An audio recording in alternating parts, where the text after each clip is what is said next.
Hello everybody and welcome, my name is Gara Benton, and today here on this exciting Yu-Gi-Oh video, we are going to be going over how to choose your deck for going to a YCS, a regional, any competitive Yu-Gi-Oh event above your locals, because in locals anything can be competitive, but when you're going to a larger event, a 9, 10, 11 round tournament, there are certain decks and, well, not really certain decks, but there are decks that are more consistent and do better in those larger tournaments than what you would do in a 3 or 4 round locals.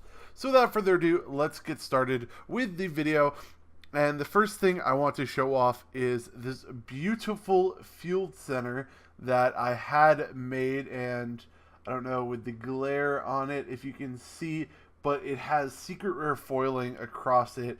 And if you guys don't know what the picture art is, that is the Great Shogun of the Six Samurai with my logo in blue across it. And I mean, you can see my logo, kind of sort of my logo in yellow on my mat. But this is my field center. I had one each made for my team. One has Baby Dragon, one has Beals, and then this one is my Six Samurai one. But I just wanted to show that off because that is a super cool field center. If you guys are interested in field center, in a Gara Benton field center, I'm sure I can have some made to sell for a cheap price, but that's up to you guys. But without further ado, let's get into the video. So, what types of decks are there for you to choose for a larger event? There are 3 basic types of decks. So you have combo decks, control decks, and stun decks. Now, an example of like a combo deck would be something like Prank Kids. Now, Prank Kids aren't the best combo deck right now. They are a very good deck. They just have a very high learning curve and a very high ceiling for learning how to play the deck. But Prank Kids are my favorite combo deck right now. And then an example of a stun deck would be something along the lines of Altergeist. And so these are my 2 main decks that I'm playing right now. And there obviously are other decks that I would play, but these are my main 2 decks. And then there are also control decks that are like Sky Strikers, but we're not going to talk about those because I feel that, yes, they are good decks, but they take a lot more thinking and knowledge of the game, so do stun decks. But I feel like control decks they're a little too interactive for how I like to play Yu-Gi-Oh! So we've narrowed ourselves down to stun decks and combo decks for choosing our deck for an event. So let's take YCS Atlanta for this, because I don't know which one of these 2 decks I'm going to play. I have reasons to play both of these decks. I'm pretty confident with Prank Kids. I know a lot of people don't really know kind of the Prank Kids combos, but I mean, there are a bunch of tough matchups for Prank Kids. And then Altergeist, EEV is a card, and that really, really kills Altergeist. I don't know how many people are going to be citing it.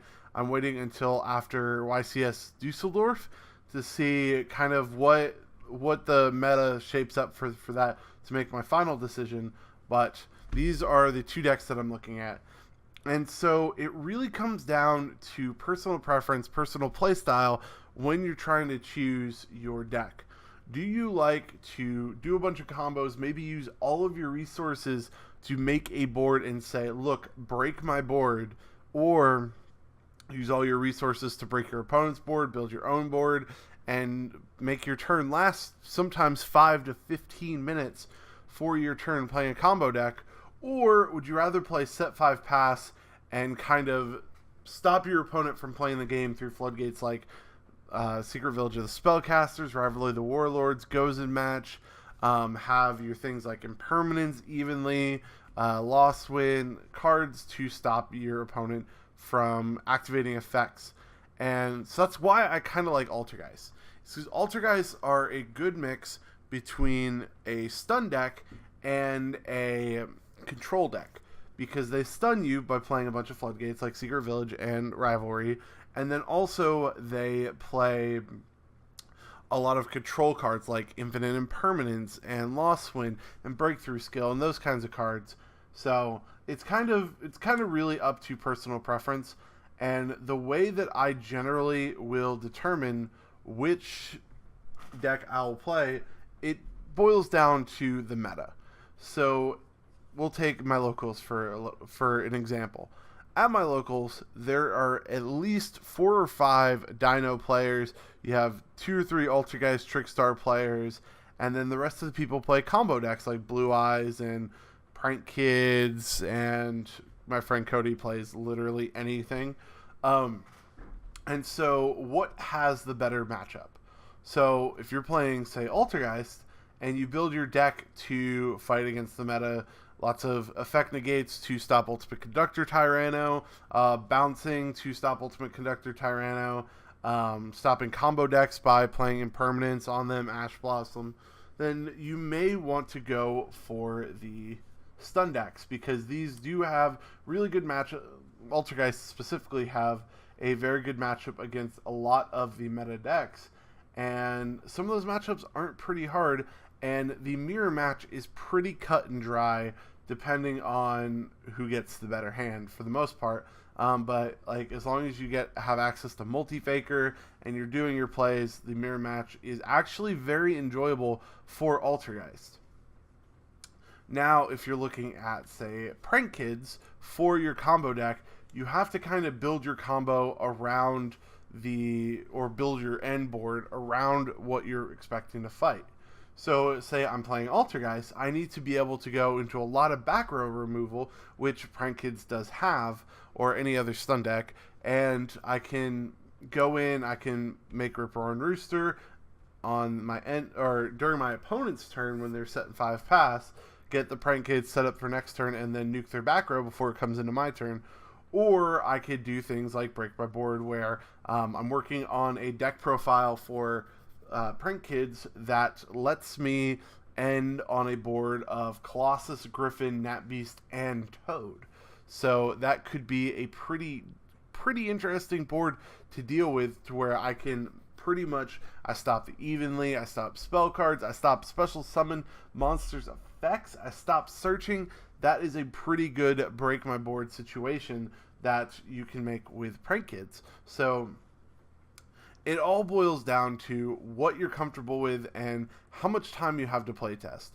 Like, if I was given both of these decks, I didn't know how to play them, and I was said, you're playing an original tomorrow, go, I would play Altergeist. Because Altergeist, if you don't want to put in the time and effort to learn the combos, learn how you want to play against different matchups, what your game plan is, then you don't want to build a combo deck. You want to play a stun deck or a control deck, and you want to just go ahead and just do that, because those decks, they have a high ceiling for the people who are playtesting a bunch, but you could just pick them up and say, okay, I kind of understand what this deck is supposed to be doing.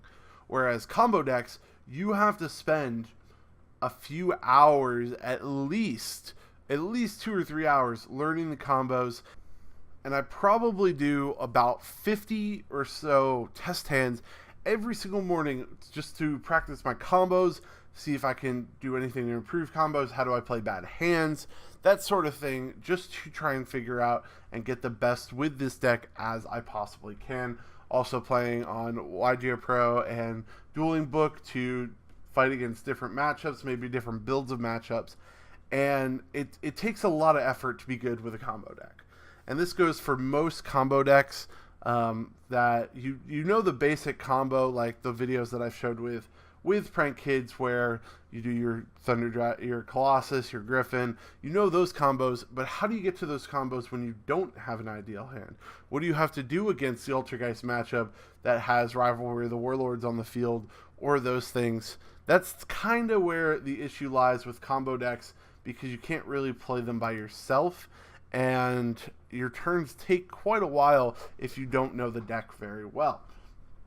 But yeah, guys, that is going to be it. That's kind of my little introduction discussion to the difference between not Prank Kids and Altergeist, but between stun decks and combo decks, and how you kind of differentiate between which kind of deck you want to play.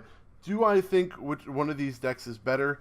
I think that the Prank Kids deck is better than Altergeist, but there's such a high ceiling with the Prank Kids that it's, or not a high ceiling, a high learning curve with the Prank Kids that it kind of deters people. But yeah, guys, that's going to be it. I hope you guys did enjoy. If you guys did, make sure to smash the like button, subscribe if you guys are new, and make sure to comment down below about my new Field Center. I think it came out very well from the company that ordered it. I will be ordering Field Centers from them in the future if I ever need a new Field Center. But yeah, guys, that's going to be it, and I'll see you guys next time. Peace out.